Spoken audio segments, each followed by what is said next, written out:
the third episode, so they asking for a date. So since si Trip is busted out siya ni Sarah for asking a date, so wala siyang ibang options, ni-ask niya ng asking for a date for a Brazilian girl na si Giselle. Oho, ang ganda ng katawan nun. And then si Khalil, nag-ask siya ng date kay Jennifer. Ayan. So, and then si Dela, nag-ask siya ng date kay Tulay.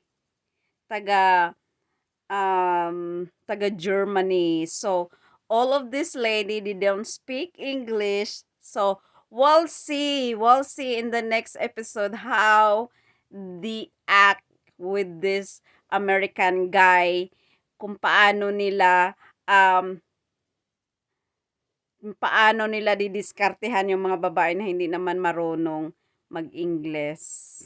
So, ayan. I'm so very, very, very surprised sa next episode kasi, ayun, talagang nakakagulat. So, yung mga ganon, pag alam ko niyan, pag uwi nila sa bahay nila, may mga selos-selos na agad. Ayan. So, take note, yung pinakagwapo sa kanila is si Trip. Si Trip yung pinakagwapo sa kanila. So, we'll see kung magagamit ba natin yung kagwapuhan. So, sa mga tao na gusto akong subaybayan at saka